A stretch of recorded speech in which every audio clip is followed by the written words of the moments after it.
बहुत खरा दिन थाए। टिकी चढ़ेई ता पुराणा घरे बसी गरम रे कंपु थाए। सेही समय रे ता घरु बाहर को देखे। बाहरे गोटे उज्जवल आलोक देखा दिए। से उड़ी जाई से पाखे पहुँचे। जेतबळे से देखे ता आखि खला ही रही जाए। ए भगवान, ये कौन? एते बड़ आंब? एटा तो हाथी भलिया बड़ ହେଇଛି।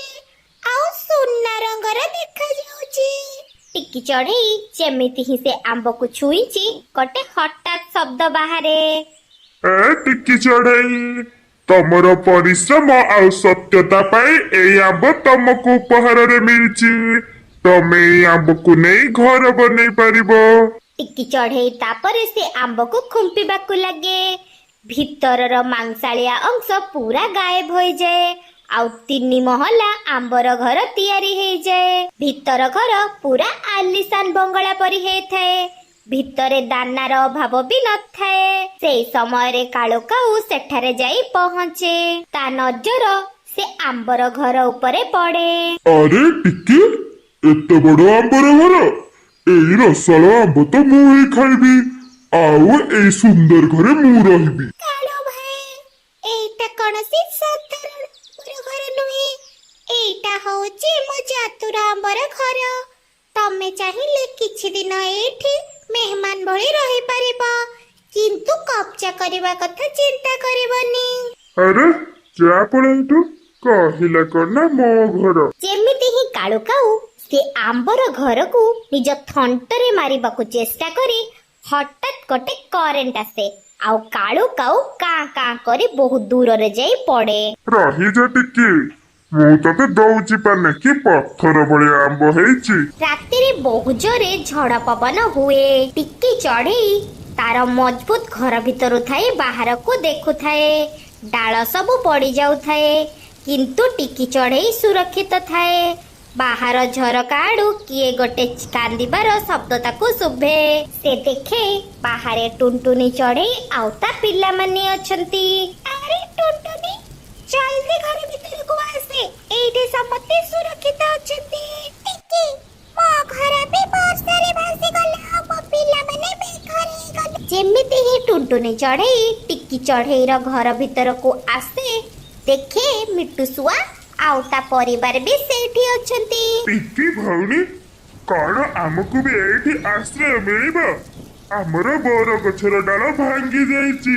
ଠିକ ଅଛି ଶୁଆ ଭାଇ, ତମେ ଉପରେ ମହଲକୁ ଚାଲ।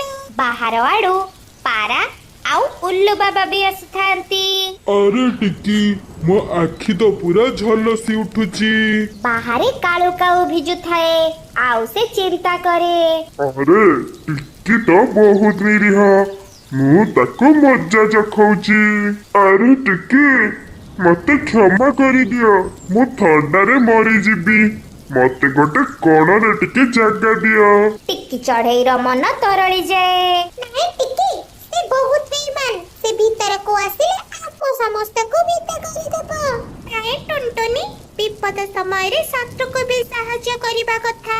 କାଳୁ ଭାଇ, ତମେ ଭିତରକୁ ଆସ, କିନ୍ତୁ ପ୍ରତିଜ୍ଞା କର ଯେ କାହାକୁ ବି ହଇରାଣ କରିବନି। କିନ୍ତୁ ଘର ଭିତରକୁ ଯିବା ମାତ୍ରେ ହିଁ କାଳୁ ତାର ଅସଲି ଚେହେରା ଦେଖାଏ।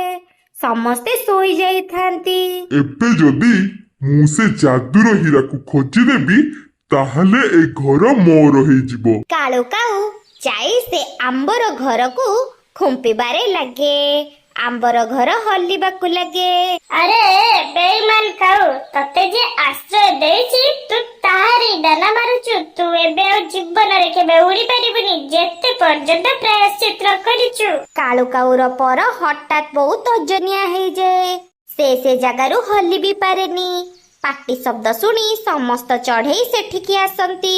କାଳୁ ଭାଇ, ତମେ ପୁଣି ଧକ୍କା ଦେଲ। ଟିକି ମତେ କ୍ଷମା କରିଦିଅ, ମୁଁ ବହୁତ ଲୋଭୀ। ମୁଁ ଏବେ ବୁଝି ଯାଇଛି ଯେ ହିଂସାରେ ଆଉ ଲୋଭରେ କାହାକୁ ବି ନିଜ ଅକ୍ତିଆରକୁ କରିହବନି। ତମେ ସମସ୍ତଙ୍କୁ ସାହାଯ୍ୟ କରୁଛ, ତମେ ବହୁତ ଭଲ, ମୁଁ ବହୁତ ଖରାପ। ବର୍ଷା ଏବେ ସମ୍ପୂର୍ଣ୍ଣ ରୂପେ ଛାଡି ଯାଇଥାଏ।